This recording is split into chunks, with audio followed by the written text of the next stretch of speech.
¿Alguna vez te has preguntado cómo comenzó todo? No me refiero al universo, sino a una de las historias más influyentes y antiguas de la humanidad. Es una saga que ha moldeado civilizaciones, inspirado a miles de millones y que sigue resonando con fuerza en nuestro mundo actual. Hoy vamos a retroceder en el tiempo, a una era de nómadas, desiertos y promesas divinas, para explorar el origen del pueblo de Israel. Este es el primer capítulo de un viaje épico, la historia de un hombre que con un acto de fe puso en marcha el destino de una nación entera. Acompáñenme a descubrir el llamado de Abraham y el nacimiento de un pueblo. Imaginen un mundo de hace 4000 años, alrededor del 2000 antes de Cristo. Ciudades antiguas como Ur de los Caldeos, en la actual Irak, eran centros bulliciosos de comercio y cultura, repletos de templos dedicados a múltiples dioses. En medio de este politeísmo vibrante, vivía un hombre llamado Abraham. No era un rey, ni un gran guerrero. Era un hombre común, pero estaba a punto de recibir una llamada que cambiaría la historia para siempre. Según nos relata el libro del Génesis, en su capítulo 12, Dios se le aparece a Abraham con una instrucción sorprendente y una promesa aún más grande. Deja tu tierra, tu parentela y la casa de tu padre, y vete a la tierra que yo te mostraré. Haré de ti una nación grande y te bendeciré. Engrandeceré tu nombre y serás una bendición. Bendeciré a los que te bendigan, y a los que te maldigan maldeciré, y en ti serán benditas todas las familias de la tierra. Piénsenlo por un momento. Abraham ya tenía 75 años. A esa edad, la mayoría de la gente busca estabilidad, no desarraigo. Se le pide que deje todo lo que conoce, su hogar, su seguridad, su familia extendida, para embarcarse en un viaje hacia un destino desconocido. Y lo más increíble es que obedece, junto a su esposa Sarai, que era estéril, y su sobrino Lot. Abraham emprende una peregrinación basada únicamente en la fe. Su confianza en esta promesa divina es el pilar sobre el que se construirá todo lo demás. Su viaje los lleva desde Ur, pasando por Harán, hasta finalmente llegar a la tierra de Canaán, la tierra que Dios le había prometido. Esta no era una tierra vacía, estaba habitada por varios pueblos cananeos, pero es aquí donde Dios reafirma su pacto. Construye altares, lugares de adoración al Dios único que lo ha llamado, marcando el paisaje con símbolos de su nueva fe monoteísta, una idea radicalmente revolucionaria para su tiempo.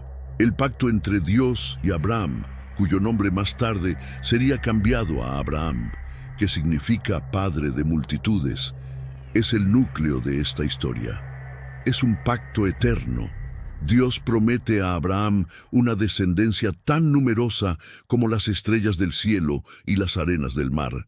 Esto parecía imposible, ya que su esposa Sarai, ahora Sara, no podía tener hijos. Pero la fe de Abraham se pone a prueba una y otra vez, y es a través de esta fe que lo imposible se vuelve posible. Años después, cuando Abraham tiene 100 años y Sara 90, nace el hijo de la promesa, Isaac. Su nombre significa risa, porque Sara se rió incrédula cuando escuchó que tendría un hijo a su edad. Isaac no es solo un hijo, es la encarnación viva de la fidelidad de Dios. Él hereda la promesa y el pacto de su padre. La historia de Isaac es también una de pruebas extremas de fe, como el famoso relato en el que Dios le pide a Abraham que lo sacrifique, solo para detenerlo en el último momento, demostrando que lo que Dios busca es un corazón obediente, no sacrificios humanos. Isaac, a su vez, tiene 2 hijos gemelos, Esaú y Jacob. Desde el vientre materno ya había una lucha entre ellos. Aunque Esaú era el primogénito, es Jacob quien, a través de su astucia y, según la narrativa, por designio divino, recibe la bendición patriarcal de Isaac. Jacob hereda la promesa. Su vida es una montaña rusa de engaños, huidas, luchas y finalmente un encuentro transformador con Dios. Una noche, mientras huye de su hermano Esaú, Jacob lucha con un ser misterioso hasta el amanecer. Al final de la contienda, este ser le cambia el nombre.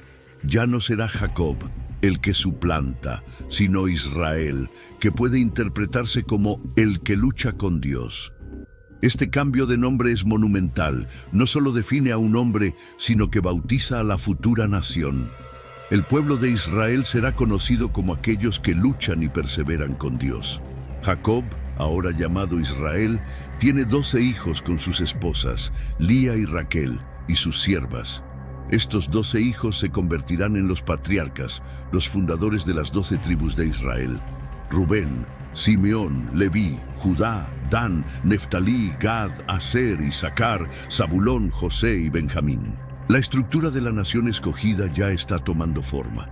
La promesa hecha a un solo hombre, Abraham, está floreciendo en una familia, un clan, el embrión de un pueblo. Pero la historia da un giro dramático. De los 12 hermanos, José era el favorito de su padre Jacob. Esto provocó unos celos terribles en sus hermanos mayores, quienes conspiraron contra él. Primero pensaron en matarlo, pero finalmente decidieron venderlo como esclavo a unos mercaderes que se dirigían a Egipto. Para encubrir su crimen, mancharon la túnica de muchos colores de José con sangre de un cabrito y le dijeron a su padre que una bestia salvaje lo había devorado.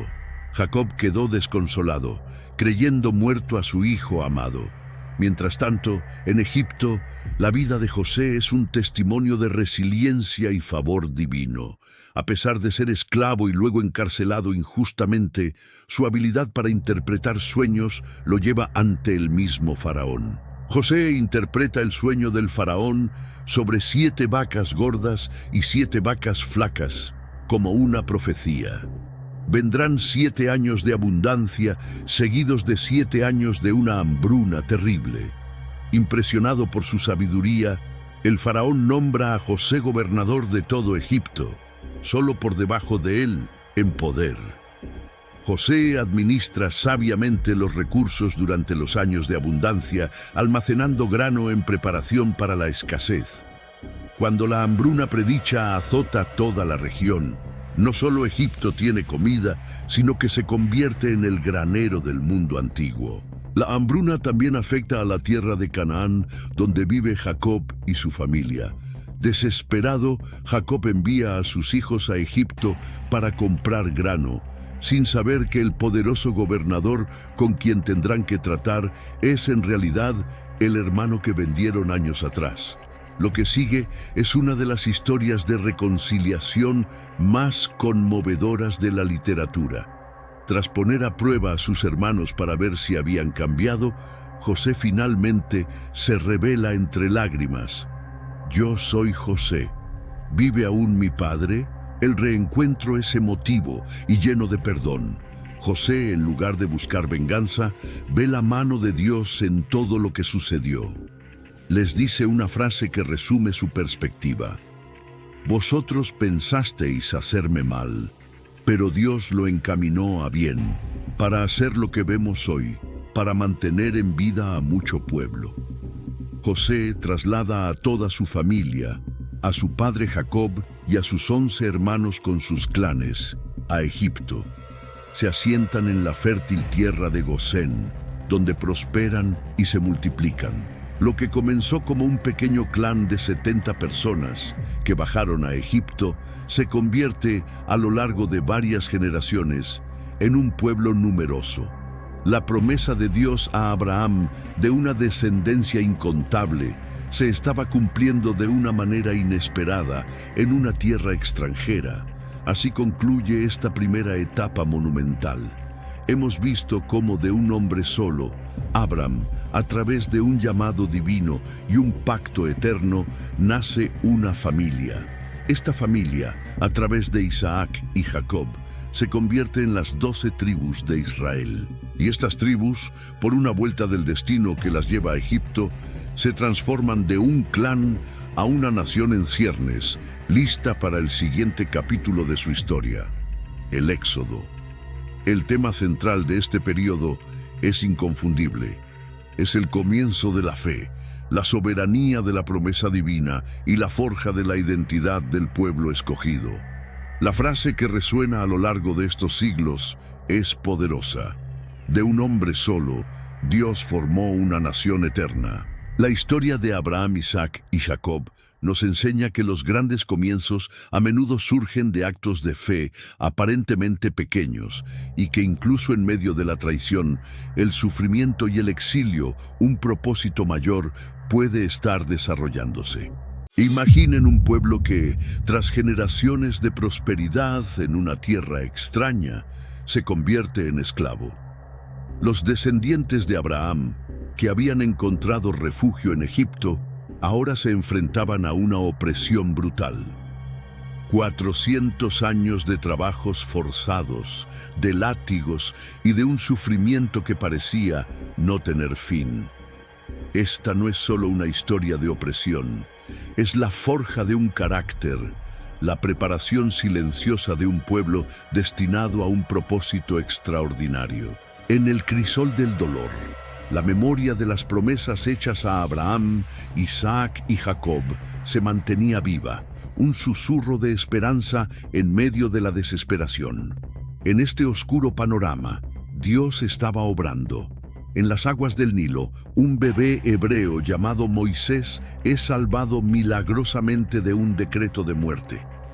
Criado en la opulencia del palacio del faraón, educado como un príncipe egipcio, Moisés parecía destinado a una vida de poder. Sin embargo, su corazón latía al ritmo de su pueblo oprimido. Un acto impulsivo de justicia lo obliga a huir al desierto de Madián, donde pasa 40 años como un humilde pastor. Lejos del poder y la gloria de Egipto, en la soledad del desierto, Dios lo despoja de su orgullo y lo prepara para la misión más grande de su vida. Fue allí, ante una zarza que ardía sin consumirse, donde Dios se le reveló. No como el Dios de un panteón, sino como el Yo Soy, el Dios eterno y personal de sus antepasados, y lo llamó a ser el libertador de Israel. Moisés, lleno de dudas y sintiéndose incapaz, regresa a Egipto junto a su hermano Aarón. Se presentan ante el faraón, el hombre más poderoso de la tierra, con un mensaje audaz: deja ir a mi pueblo. La respuesta del faraón fue un rotundo no, intensificando la carga sobre los israelitas. Pero este enfrentamiento no era solo entre Moisés y el faraón. Era una demostración del poder soberano de Dios sobre los dioses falsos de Egipto. A través de 10 plagas devastadoras, cada una un juicio directo contra una deidad egipcia, Dios desmanteló sistemáticamente el sistema de creencias que sostenía al imperio. Desde el Nilo, convertido en sangre, hasta la oscuridad que cubrió la tierra, cada señal fue una declaración de que solo hay un Dios verdadero. La plaga final, la más terrible de todas, fue la muerte de los primogénitos. Pero para Israel, Dios proveyó una vía de escape: la Pascua. Cada familia hebrea debía sacrificar un cordero sin defecto y marcar los dinteles de sus puertas con su sangre. Aquella noche, mientras el ángel de la muerte pasaba por Egipto, pasaba de largo por las casas marcadas con la sangre. Este acto no fue un ritual vacío, fue una poderosa imagen profética de redención. La sangre del cordero era el precio de su liberación. Al amanecer, un faraón quebrantado finalmente les ordenó que se fueran. El éxodo había comenzado. Millones de personas, una multitud de exesclavos, marcharon fuera de Egipto, no como fugitivos, sino como un pueblo liberado por la mano poderosa de Dios. La libertad, sin embargo, no fue un destino final, sino el comienzo de un nuevo viaje. Con el ejército egipcio pisándoles los talones, los israelitas se encontraron atrapados entre el desierto y el Mar Rojo. El pánico se apoderó de ellos.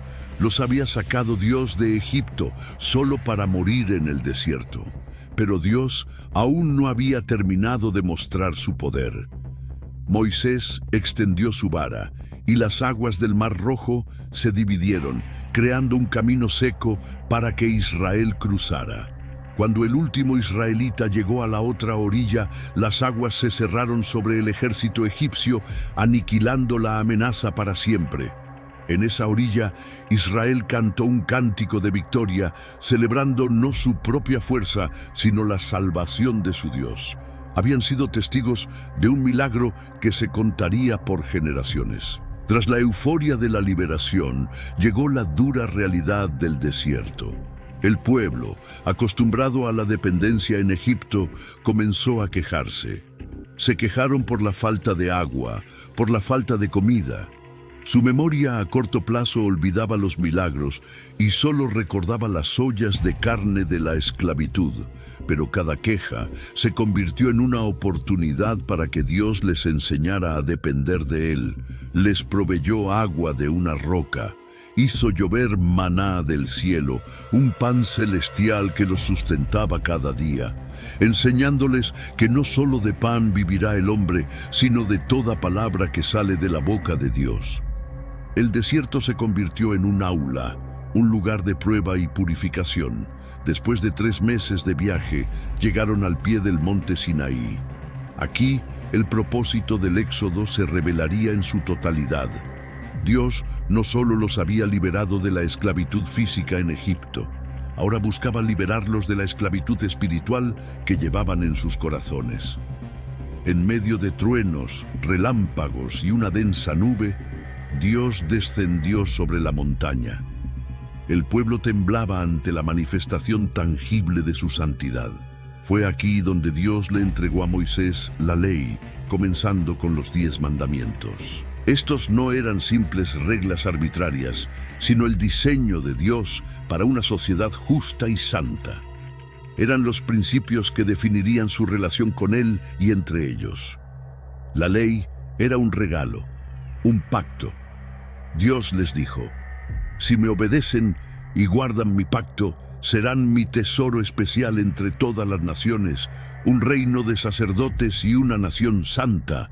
Sin embargo, mientras Moisés estaba en la montaña recibiendo la ley de Dios, el pueblo abajo demostró cuán profundamente arraigada estaba la idolatría de Egipto en sus corazones.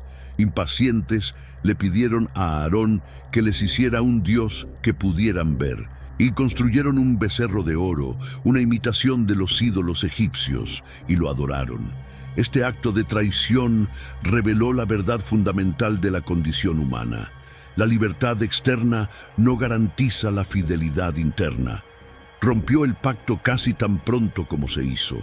La ira de Dios se encendió, pero Moisés intercedió por el pueblo, recordándole a Dios sus promesas. Este ciclo de pecado, arrepentimiento e intercesión se convertiría en un patrón recurrente en la historia de Israel. A pesar de su rebelión, Dios, en su misericordia, proveyó una manera para que un pueblo pecador pudiera vivir en la presencia de un Dios santo, el tabernáculo. Dios le dio a Moisés instrucciones detalladas para construir una tienda portátil, un santuario donde su presencia moraría en medio de ellos. Cada detalle del tabernáculo, desde los materiales hasta el mobiliario y los sacrificios, apuntaba a una verdad más profunda. Era un sistema diseñado para enseñarles sobre la santidad de Dios, la gravedad del pecado y la necesidad de expiación a través de la sangre. El tabernáculo era el corazón de la vida de Israel en el desierto, un recordatorio constante de que, aunque eran un pueblo errante, su Dios estaba con ellos. Después de casi un año en el Sinaí, el pueblo, ahora organizado y con la ley y el tabernáculo, reanudó su marcha hacia la tierra prometida. Llegaron a Cades Barnea, en el borde mismo de la tierra que Dios les había prometido. Moisés envió a 12 espías para explorar la tierra. Regresaron con noticias de una tierra increíblemente fértil, que fluye leche y miel, pero 10 de los espías también trajeron un informe lleno de miedo. La tierra estaba habitada por gigantes y ciudades fortificadas. Su miedo se contagió como un virus por todo el campamento. El pueblo se rebeló una vez más, llorando y deseando volver a la esclavitud en Egipto. Habían visto los milagros de Dios, pero eligieron creer en el informe del miedo en lugar de la promesa de Dios. Solo 2 espías, Josué y Caleb, tuvieron fe. Instaron al pueblo a confiar en Dios, pero fueron casi apedreados. Por su incredulidad, Dios emitió un juicio. Esa generación no entraría en la tierra prometida. Vagarían por el desierto durante 40 años, 1 año por cada día que los espías exploraron la tierra, hasta que toda esa generación incrédula pereciera. Solo Josué y Caleb, por su fe, tendrían el privilegio de entrar. Esta trágica decisión marcó un punto de inflexión. El viaje que debería haber durado semanas se convirtió en una odisea de 4 décadas. El desierto se convirtió no solo en un lugar de paso, sino en una tumba para una generación que vio la libertad, pero se negó a abrazarla por completo. Durante esos 40 años, una nueva generación creció en el desierto. No conocieron la esclavitud de Egipto, solo conocieron la dependencia diaria de Dios. Aprendieron sus caminos, vieron su provisión y fueron moldeados por la ley que se les enseñó. Al final de esos 40 años, llegaron a las llanuras de Moab, al otro lado del río Jordán, frente a la tierra prometida. Moisés, ya anciano, sabía que él tampoco entraría por un acto de desobediencia. Reunió a esta nueva generación y les dio una serie de discursos de despedida, registrados en el libro de Deuteronomio. Les recordó su historia, les repitió la ley y les suplicó que eligieran la vida, que amaran y obedecieran a Dios para que pudieran prosperar en la tierra que estaban a punto de heredar. Luego, subió al monte Nebo, contempló la tierra prometida desde lejos y murió. El liderazgo pasó a su fiel ayudante, Josué. Bajo el liderazgo de Josué, Israel se preparó para la conquista. El primer obstáculo era la imponente ciudad de Jericó. Una vez más, Dios demostró que la victoria no vendría por la fuerza militar, sino por la obediencia y la fe. Durante 6 días, el ejército de Israel marchó en silencio alrededor de la ciudad, una vez al día. Al 7º día, marcharon 7 veces, y al sonido de las trompetas y un gran grito, los muros de Jericó se derrumbaron. Esta victoria milagrosa marcó el tono para la conquista. Batalla tras batalla, Josué guió al pueblo y Dios les dio la tierra, cumpliendo la promesa hecha a Abraham siglos antes. La tierra fue dividida entre las 12 tribus y el pueblo finalmente comenzó a establecerse en su herencia. El viaje desde la esclavitud hasta el hogar había concluido. El éxodo, que comenzó con un llamado a la libertad, culminó con el cumplimiento de una promesa. Dios no solo los sacó de Egipto, a través de un largo y difícil viaje, finalmente sacó a Egipto de sus corazones, formando una nación llamada a ser suya. Después de los jueces, Israel anhelaba un rey, alguien que los liderara en la batalla y los unificara como nación. Así comienza un nuevo capítulo, una era de reyes, de gloria y finalmente de una caída devastadora. Este es el relato de cómo Israel alcanzó su cúspide y cómo, al olvidar a su Dios, lo perdió todo. La historia del reino de Israel realmente comienza con un joven pastor de Belén llamado David. Aunque Saúl fue el primer rey, fue David quien capturó el corazón de la nación. Un músico, un poeta, un guerrero valiente que derrotó al gigante Goliat con una simple onda y una fe inquebrantable. Tras la muerte de Saúl, David fue ungido rey, y su primera gran hazaña fue unificar las 12 tribus dispersas bajo un solo estandarte. Ya no eran una confederación laxa, sino un reino unido y poderoso. David entendía que una nación necesita un centro, no solo político, sino también espiritual. Por eso, su siguiente movimiento fue conquistar la fortaleza de Jebús y transformarla en su capital, Jerusalén, la ciudad de David. Pero no se detuvo ahí. David trajo a Jerusalén el objeto más sagrado de Israel, el Arca de la Alianza, el símbolo del pacto y la presencia misma de Dios entre su pueblo. Con danzas y júbilo, instaló el arca en una tienda, convirtiendo a Jerusalén en el corazón palpitante de la fe de Israel. El escenario estaba listo para un futuro glorioso. David soñaba con construir una casa permanente para Dios, un templo majestuoso. Sin embargo, como hombre de guerra, Dios le dijo que esa tarea sería para su hijo. Ese hijo fue Salomón, cuyo nombre significa paz. La transición de David a Salomón marcó el comienzo de la Edad de Oro de Israel. Salomón heredó un reino unificado, seguro y próspero. Su reinado no se caracterizó por las batallas, sino por la sabiduría, la diplomacia y una riqueza sin precedentes. La sabiduría de Salomón se hizo legendaria. Reyes y reinas de tierras lejanas, como la reina de Saba, viajaban para escucharlo y maravillarse de su conocimiento.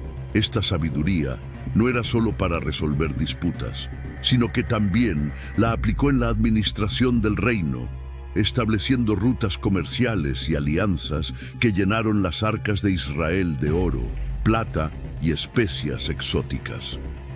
El reino floreció bajo su liderazgo, pero el mayor logro de Salomón, el cumplimiento del sueño de su padre, fue la construcción del templo en Jerusalén.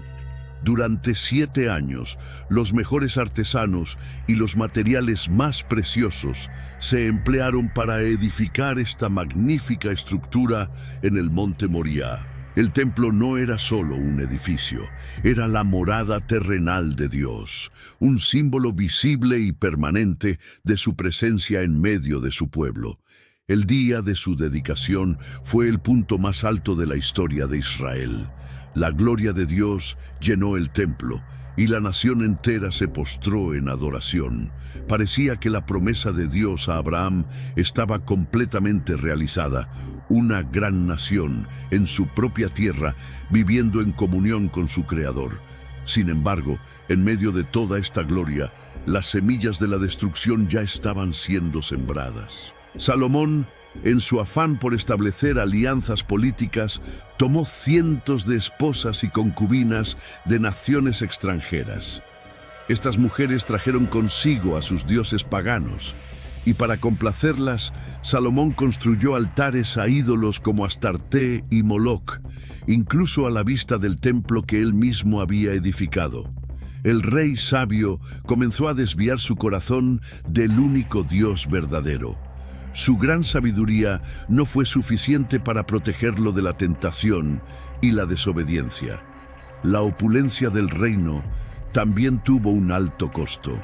Los grandiosos proyectos de construcción de Salomón requirieron trabajos forzados y altos impuestos, lo que generó un profundo resentimiento, especialmente entre las tribus del norte. La unidad que David había forjado con tanto esfuerzo comenzaba a agrietarse bajo el peso de la extravagancia y la injusticia social. El poder sin obediencia se estaba convirtiendo en una fuerza destructiva. Tras la muerte de Salomón, su hijo Roboam ascendió al trono. En lugar de aliviar la carga del pueblo, amenazó con aumentarla, respondiendo a sus quejas con arrogancia. Este fue el punto de quiebre.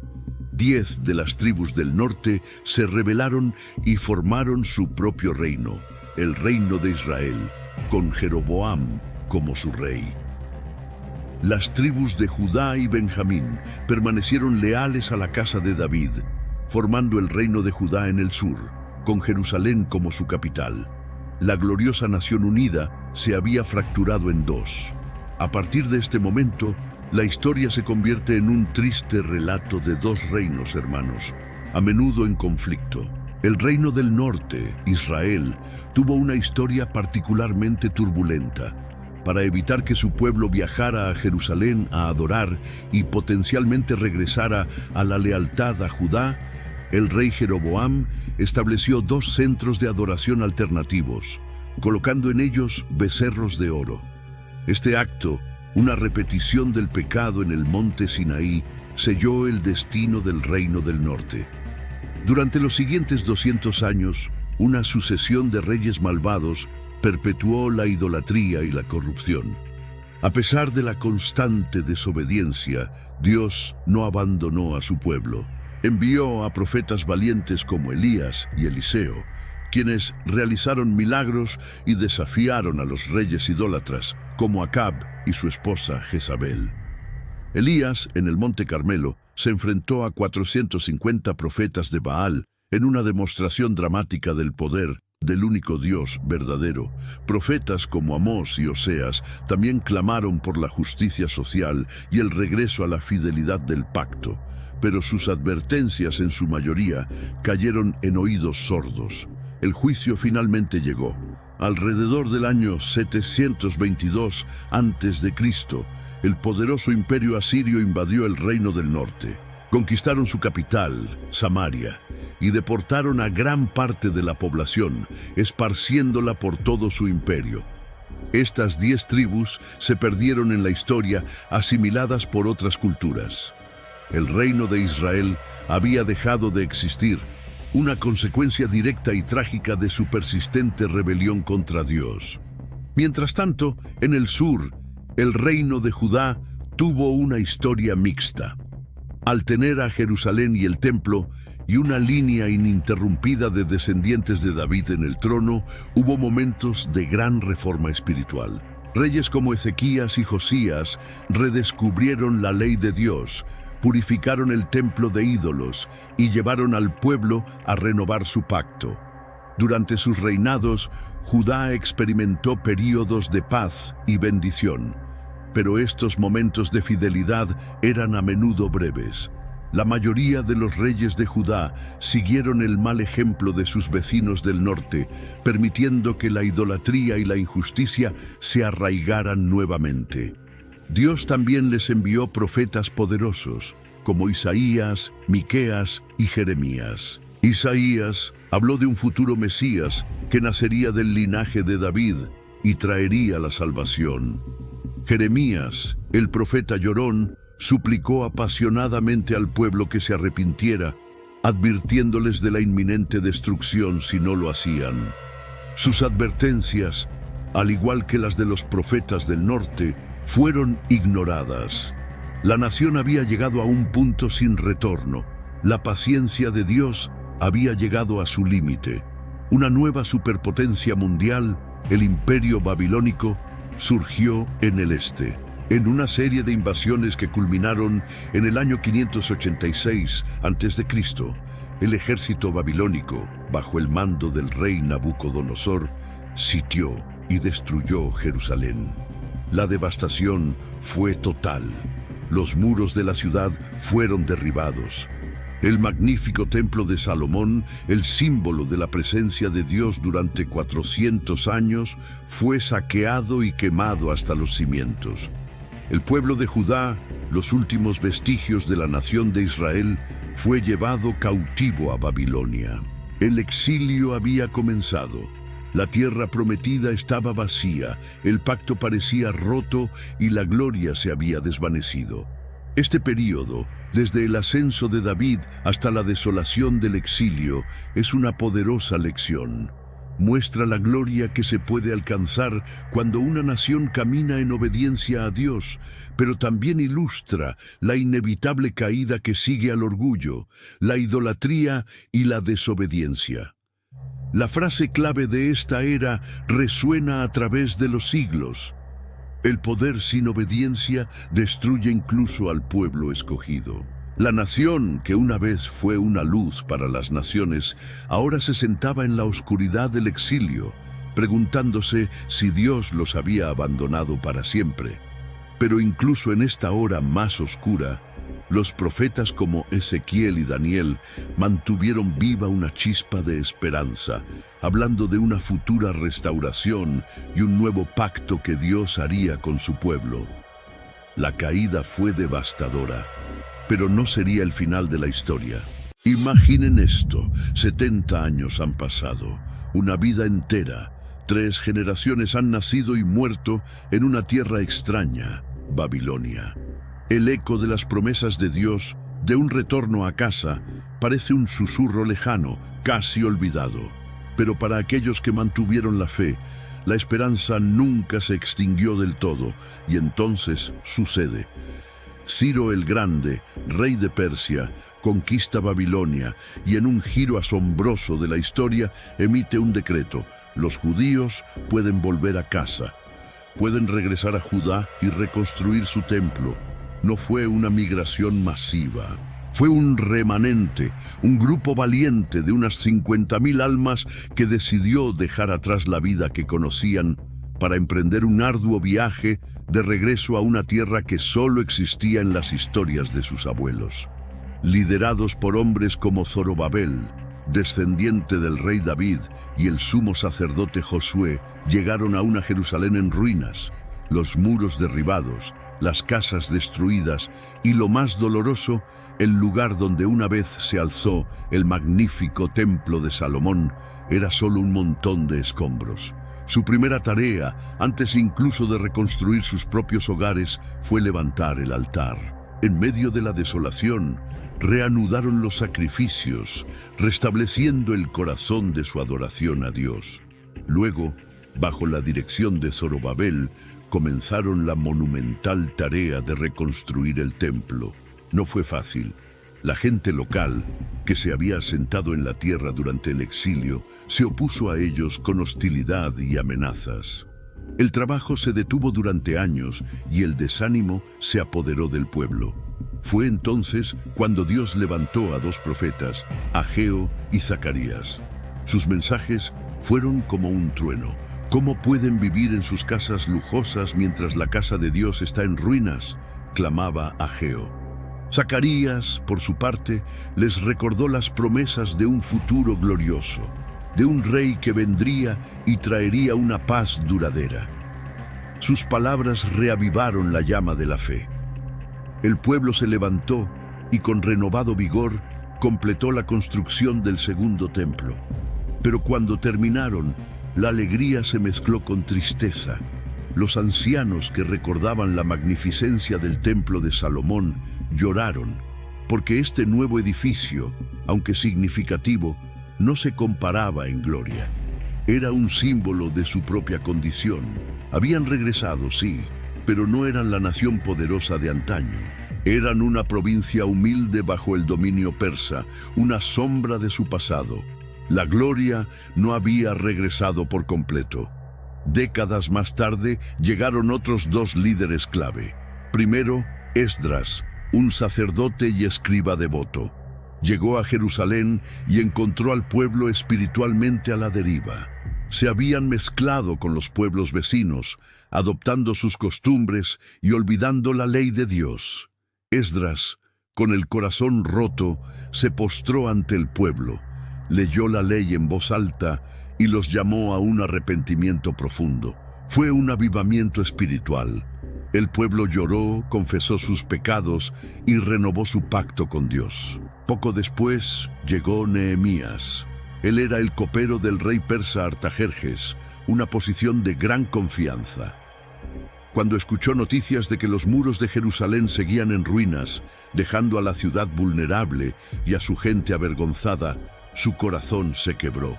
Ayunó, oró y con una audacia increíble le pidió permiso al rey para ir y reconstruir los muros. El rey no solo accedió, sino que le proporcionó recursos y cartas de protección. El liderazgo de Nehemías fue extraordinario. Al llegar, organizó al pueblo asignando a cada familia una sección del muro para reconstruir. Enfrentó una oposición feroz de enemigos como Sanbalat y Tobías, quienes se burlaban, amenazaban y conspiraban contra ellos. Pero la respuesta de Nehemías fue legendaria. Estoy haciendo una gran obra y no puedo bajar.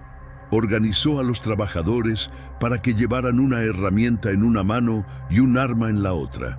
Y en un tiempo récord de 52 días, el muro fue completado. la muralla de Jerusalén se levantó de nuevo, un símbolo tangible de la restauración y la protección de Dios. Con el templo reconstruido, la ley restaurada y los muros levantados, parecía que todo estaba en su lugar. Sin embargo, algo fundamental faltaba: la independencia, la gloria, el rey.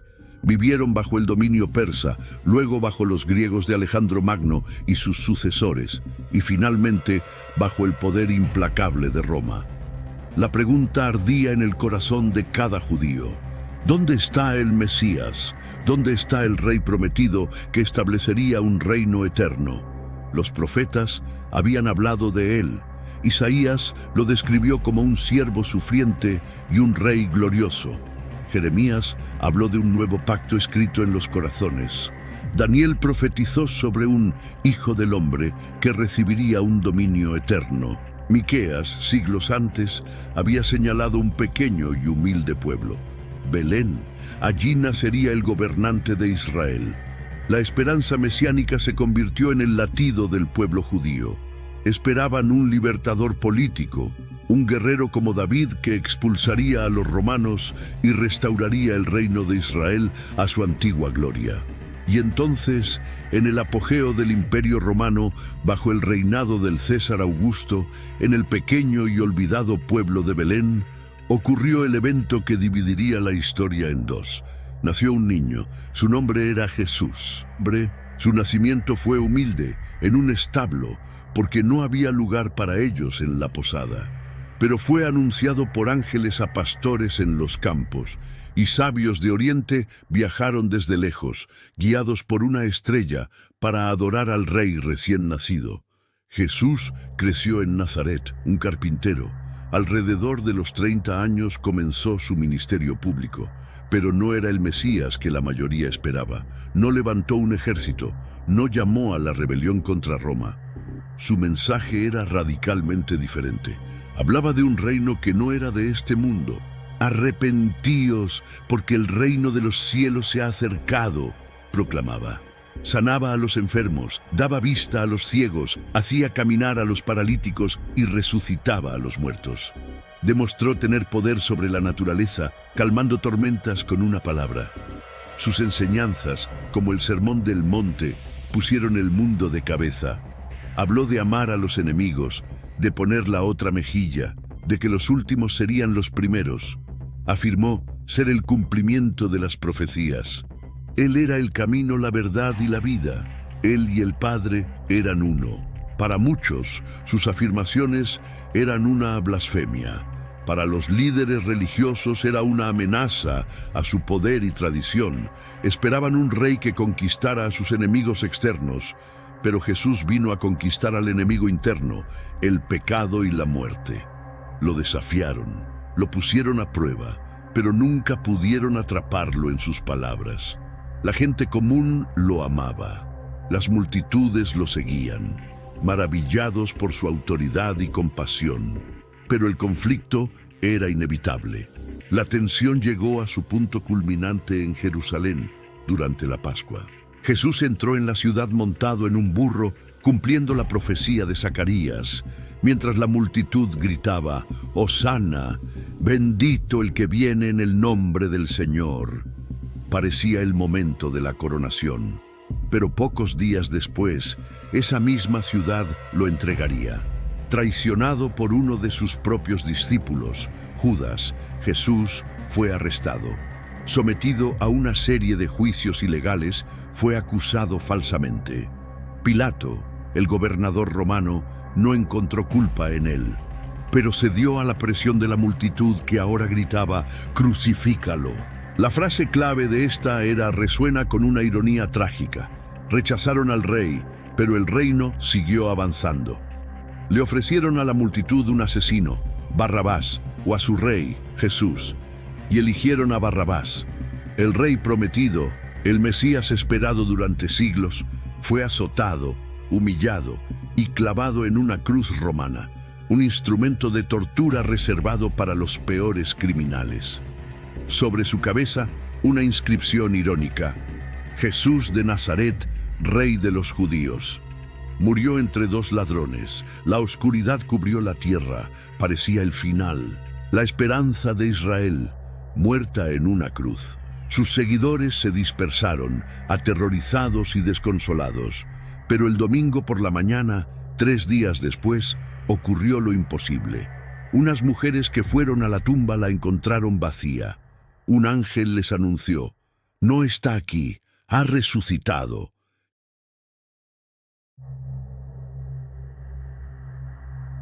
Jesús se apareció a sus discípulos no como un fantasma, sino en un cuerpo glorificado.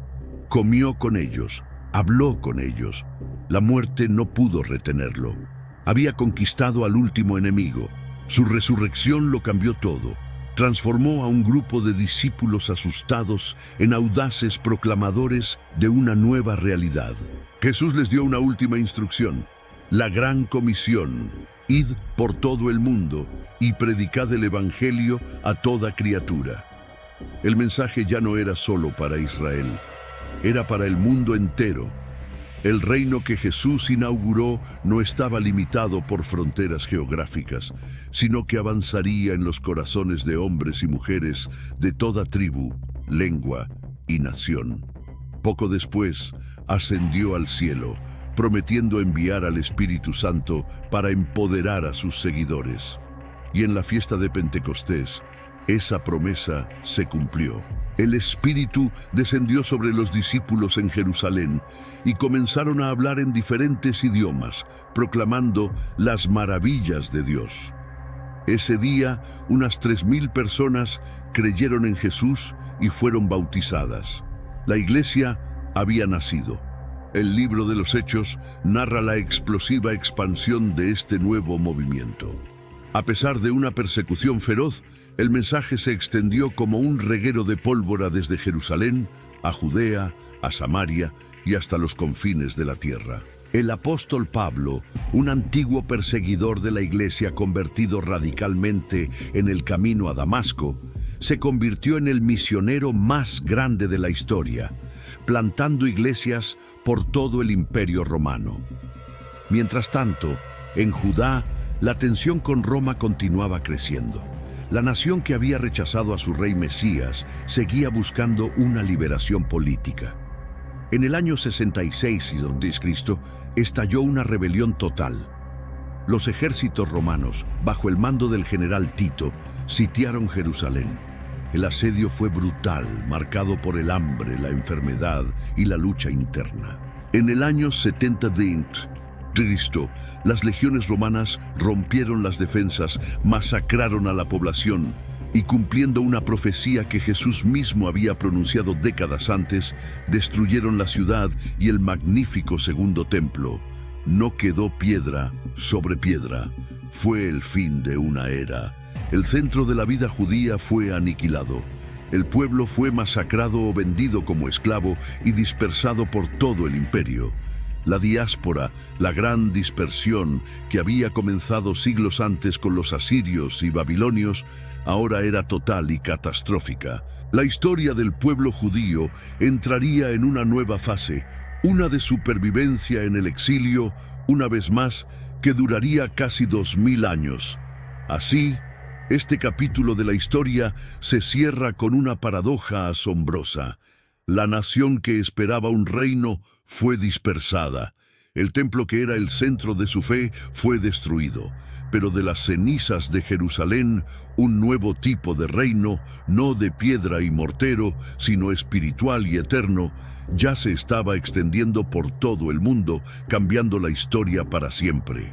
El rey había sido rechazado por muchos, pero su reino invisible e imparable avanzaba con un poder que ningún imperio podría contener. Después de la caída de Jerusalén, en el año 70, el pueblo judío se vio arrojado a un exilio que duraría casi 2 milenios. Este no fue un simple desplazamiento, fue una dispersión a escala global, un evento que redefiniría su existencia para siempre. Se asentaron en comunidades por todo el Imperio Romano, desde las costas del norte de África hasta las bulliciosas ciudades de Europa y las antiguas tierras de Asia. Comenzaba así la era de la diáspora. En estos nuevos hogares se enfrentaron a un desafío monumental: cómo mantener su identidad, su fe y sus tradiciones en un mar de culturas ajenas. La respuesta fue una tenacidad espiritual sin precedentes. Se aferraron a la Torá como el ancla de su existencia. Las sinagogas se convirtieron en el corazón palpitante de cada comunidad, no solo como lugares de oración, sino como centros de estudio, justicia y vida social. El hebreo, aunque ya no era la lengua del día a día, se preservó como el idioma sagrado de la oración y el estudio, un hilo conductor que unía a judíos de Bagdad a Córdoba. Los rabinos y eruditos jugaron un papel crucial en esta preservación. Fueron ellos quienes compilaron el Talmud, una vasta enciclopedia de leyes, ética, filosofía e historias que se convirtió en la guía principal para la vida judía fuera de la tierra de Israel. Obras como la Mishnah y la Gemara no eran solo textos religiosos, eran un manual de supervivencia cultural, una forma de llevar a Jerusalén en el corazón, sin importar cuán lejos estuvieran de sus ruinas. En Europa, la vida judía floreció en lugares como Sefarad, la España medieval. Allí, bajo un gobierno musulmán relativamente tolerante al principio, poetas, filósofos y científicos judíos como Maimónides alcanzaron cotas de esplendor intelectual que iluminaron a todo el continente. Contribuyeron enormemente a la medicina, la astronomía y la filosofía, actuando como puentes culturales entre el mundo islámico y la cristiandad. Sin embargo, esta edad de oro no duraría para siempre. Con la reconquista cristiana, la situación cambió drásticamente. La tolerancia dio paso a la sospecha y luego a la persecución abierta. En 1492, los reyes católicos decretaron la expulsión de todos los judíos que no se convirtieran al catolicismo. Cientos de miles fueron forzados a abandonar sus hogares, sus propiedades y la tierra que habían habitado durante siglos. Este evento traumático dio origen a los sefardíes, los judíos de ascendencia española, que llevaron su cultura única y su idioma, el ladino, a lugares tan lejanos como el Imperio Otomano, los Balcanes y el norte de África. Mientras tanto, en el resto de Europa, las comunidades askenazíes, originarias de Alemania y Francia, también enfrentaban su propia odisea. Durante las cruzadas, miles fueron masacrados por turbas fanáticas en su camino hacia Tierra Santa.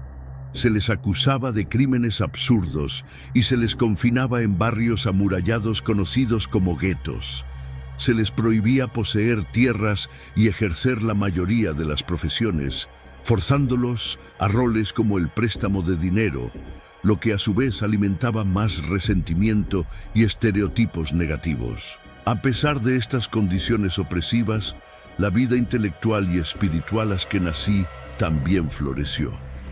En las pequeñas aldeas de Europa del Este, conocidas como shtetls, se desarrolló una cultura rica y vibrante en yidis, un idioma germánico con influencias hebreas y eslavas. De este mundo surgieron movimientos como el hasidismo, que enfatizaba la alegría, la oración ferviente y la conexión personal con Dios como una forma de trascender las dificultades de la vida cotidiana.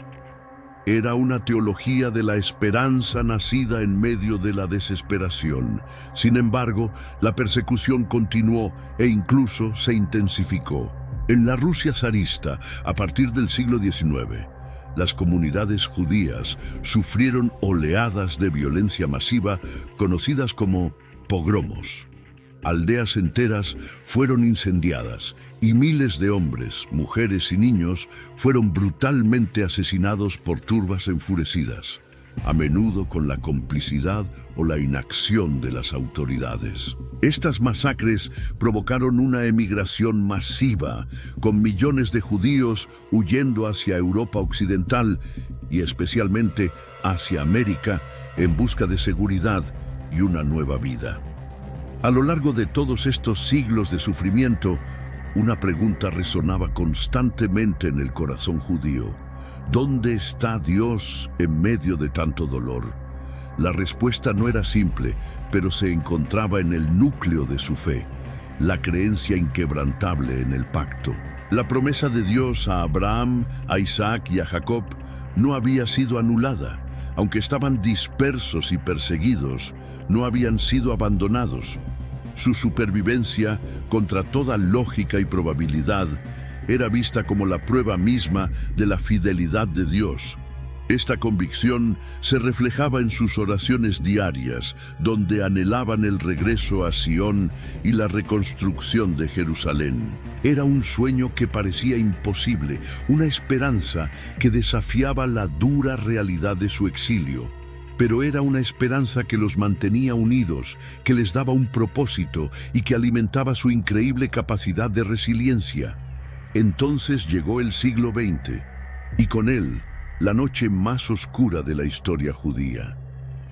El ascenso del nazismo en Alemania desató un antisemitismo industrializado y genocida. El Holocausto, o la Shoah, como se conoce en hebreo, fue el intento sistemático de aniquilar a todo el pueblo judío de Europa.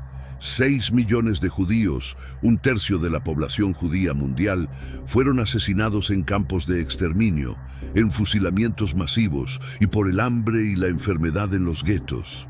Familias enteras fueron borradas. Comunidades que habían existido durante 1000 años desaparecieron de la noche a la mañana.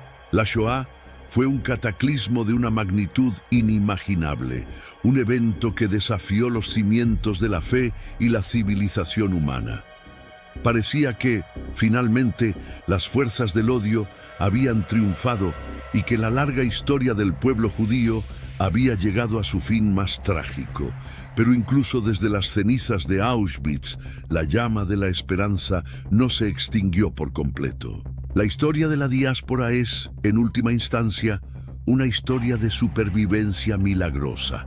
Es el testimonio de un pueblo que, a pesar de casi 2000 años de dispersión, persecución, expulsiones y genocidio, se negó a desaparecer. Mantuvieron su fe, su cultura y su identidad contra viento y marea. La clave de esta supervivencia radica en una verdad profunda que resonó a través de las generaciones. Podrán dispersarlos, podrán perseguirlos, podrán intentar aniquilarlos, pero nunca podrán destruir el pacto eterno entre Dios y su pueblo. Fue esta convicción la que les permitió soportar lo insoportable y la que, después de la noche más oscura, les permitiría comenzar el doloroso pero milagroso camino de regreso a casa. La promesa, aunque puesta a prueba hasta el límite, seguía en pie. En el vasto tapiz de la historia humana existen momentos que desafían toda lógica, eventos tan extraordinarios que parecen arrancados de las páginas de un antiguo texto sagrado. Hoy vamos a explorar uno de esos momentos cruciales, un punto de inflexión que resonó a través de los siglos y se materializó ante los ojos atónitos del mundo. El renacimiento de la nación de Israel. Durante casi 2000 años, el pueblo judío vagó por la tierra, disperso por todos los rincones del globo. Después de la destrucción de Jerusalén y el templo en el año 70 después de Cristo, se convirtieron en un pueblo sin patria, exiliados de la tierra que Dios les había prometido. A lo largo de los siglos, enfrentaron persecuciones, expulsiones y un sufrimiento casi inimaginable. Parecía que la promesa de una nación se había desvanecido en el viento del desierto. Sin embargo, las antiguas escrituras contenían una promesa persistente, una y otra vez repetida por los profetas. Isaías, Jeremías, Ezequiel, todos hablaron de un tiempo futuro en el que Dios recogería a su pueblo de entre las naciones y los traería de vuelta a su propia tierra. Ezequiel 37 describe una visión asombrosa, un valle lleno de huesos secos. Dios le pregunta al profeta, ¿pueden vivir estos huesos? Y entonces, un ruido, un temblor y los huesos se unen, cubriéndose de tendones, carne y piel. Finalmente, el aliento de vida entra en ellos y se ponen de pie, un ejército inmenso. Dios mismo explica la visión. Estos huesos son toda la casa de Israel. He aquí, yo abriré vuestros sepulcros, pueblo mío, y os haré subir de vuestras sepulturas, y os traeré a la tierra de Israel. Esta profecía, que para muchos parecía una simple metáfora, comenzó a tomar una forma literal e innegable en el siglo XX. Después de los horrores del Holocausto, donde 1/3 del pueblo judío fue aniquilado, la determinación por un hogar seguro se hizo más fuerte que nunca. El anhelo milenario, expresado en la oración el próximo año en Jerusalén, se convirtió en un clamor global. Y entonces llegó el día, el 14 de mayo de 1948. En esa fecha histórica, David Ben-Gurión, de pie en Tel Aviv, proclamó la independencia del Estado de Israel. Imaginen la escena. Después de 19 siglos de exilio, el pueblo judío tenía nuevamente una nación. La bandera con la estrella de David ondeaba sobre la tierra de sus antepasados. Lo que parecía un cadáver histórico, un conjunto de huesos secos esparcidos por el mundo, se puso de pie. Lo que parecía muerto, Dios lo hizo vivir otra vez. El cumplimiento profético no se detuvo ahí. Las Escrituras no solo hablaban del regreso del pueblo, sino también de la restauración de la tierra y la lengua. El hebreo, que durante siglos fue una lengua litúrgica, muerta para el uso diario, experimentó un renacimiento sin precedentes. Gracias a la pasión de visionarios como Eliezer ben Yehuda, el hebreo volvió a ser la lengua viva y vibrante de una nación, hablada en las calles, escuelas y parlamentos. Un milagro lingüístico que no tiene parangón en la historia. Además, los profetas hablaron de cómo el desierto florecería. Isaías 35 dice: «Se alegrarán el desierto y la soledad, el yermo se gozará y florecerá como la rosa». Cuando los primeros pioneros judíos regresaron, encontraron una tierra desolada, pantanosa en algunas áreas y árida en otras. Sin embargo, con una tenacidad increíble y una innovación revolucionaria, transformaron el paisaje. Drenaron los pantanos, irrigaron los desiertos y convirtieron extensiones yermas en campos fértiles y bosques frondosos. Hoy, Israel es un líder mundial en tecnología agrícola, haciendo florecer el desierto, exactamente como lo predijeron los profetas hace más de 2500 años. Otro pilar de la profecía era el retorno de Jerusalén. Durante la declaración de independencia, la ciudad estaba dividida. Pero en 1967, durante la Guerra de los 6 días, las fuerzas israelíes tomaron el control de la totalidad de Jerusalén. Por primera vez en casi 2 milenios, la ciudad santa estaba bajo soberanía judía. El sonido del shofar, resonando en el muro de los lamentos, marcó un momento de un peso histórico y espiritual incalculable. Jerusalén, el corazón del judaísmo, volvía a ser la capital indivisible de Israel. Pero las profecías también advertían que el renacimiento de Israel no sería pacífico. Zacarías 12 predijo que Jerusalén se convertiría en una copa que hará temblar a todos los pueblos de alrededor y una piedra pesada para todas las naciones. Apenas unas horas después de declarar su independencia, Israel fue atacado por los ejércitos combinados de 5 naciones árabes vecinas. Era una lucha desesperada por la supervivencia, David contra Goliat. Contra todo pronóstico, la recién nacida y mal equipada nación no solo sobrevivió, sino que ganó. Esta historia se repitió en 1956, en 1967 y en 1973 durante la guerra de Yom Kippur, cuando Israel fue sorprendido por un ataque coordinado en el día más sagrado del calendario judío. En cada conflicto, la existencia misma de la nación pendía de un hilo. Sin embargo, una y otra vez emergieron victoriosos. Muchos ven en estas victorias militares imposibles no solo la valentía de sus soldados, sino la mano protectora de Dios, cumpliendo su promesa de preservar al pueblo que había traído de vuelta a su tierra. El renacimiento de Israel en 1948 no es simplemente un evento político, es la convergencia de innumerables profecías bíblicas que se desarrollan ante nuestros propios ojos. Es el cumplimiento visible de las Escrituras, el regreso de los judíos de los cuatro confines de la tierra, el resurgimiento de su lengua antigua, la transformación de un desierto en un jardín, la restauración de Jerusalén como su capital y la supervivencia milagrosa frente a enemigos abrumadores. Cada uno de estos elementos, por sí solo, sería notable. Juntos, forman un caso convincente de que estamos siendo testigos de un plan divino en acción. La historia de Israel es un testimonio poderoso de la fidelidad de Dios. Él cumple sus promesas, incluso aquellas que parecen imposibles, incluso después de miles de años. Lo que sucedió en 1948 y lo que ha continuado sucediendo desde entonces no es solo historia judía, es la historia de la redención y la fidelidad de Dios para toda la humanidad. Nos recuerda que, sin importar cuán secos parezcan los huesos o cuán muerta parezca una promesa con Dios, todo puede volver a vivir. La historia de Israel es una señal para el mundo, una invitación a mirar más de cerca las Escrituras y a reconocer que el Dios de la Biblia es un Dios que actúa en la historia, ayer, hoy y siempre. Lo que parecía muerto, Dios lo hizo vivir otra vez.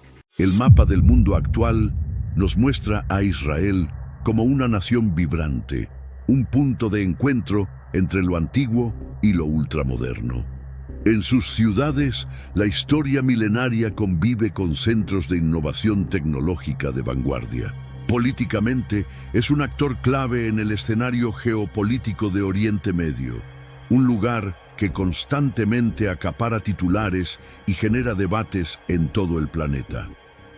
Pero si nos quedamos solo con esa imagen, con el análisis de los noticieros y los expertos, nos estaremos perdiendo la capa más profunda y significativa de su existencia. Porque la verdadera historia de Israel no se escribe en los despachos de los políticos, sino en el corazón del plan eterno de Dios. Para entender el Israel de hoy, debemos mirar más allá del presente. Debemos recordar que cada noticia, cada conflicto y cada avance tecnológico es solo un fotograma en una película mucho más grande, una que comenzó hace miles de años con una promesa hecha a Abraham.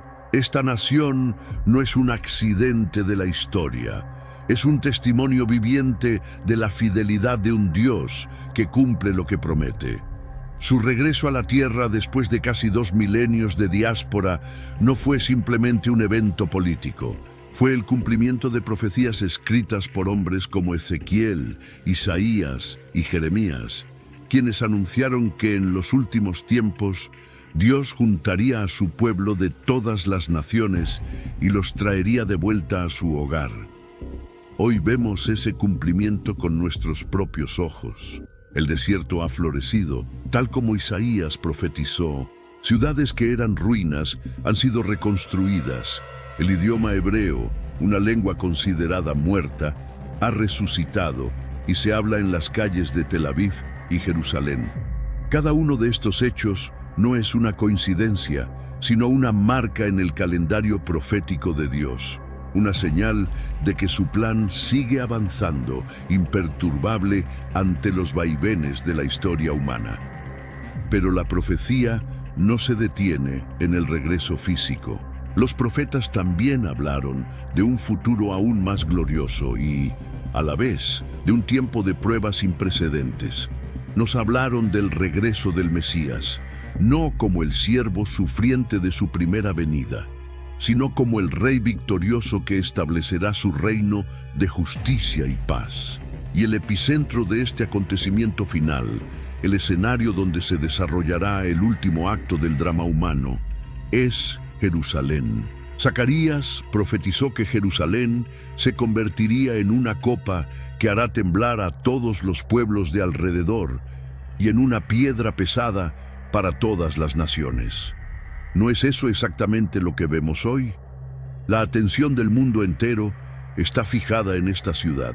Cada decisión política, cada hallazgo arqueológico, cada tensión religiosa en Jerusalén resuena a nivel global. El mundo mira a Jerusalén, a menudo sin entender por qué, pero la Biblia nos revela que Dios mismo está preparando el escenario para el cumplimiento final de su propósito.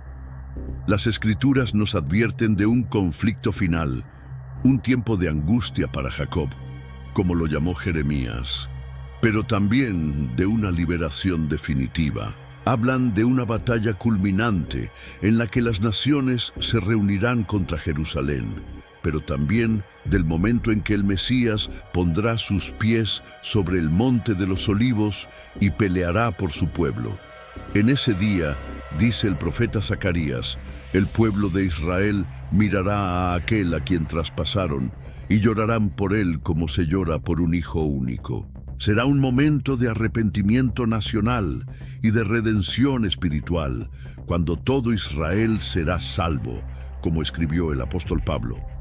Este no es un futuro lejano y abstracto.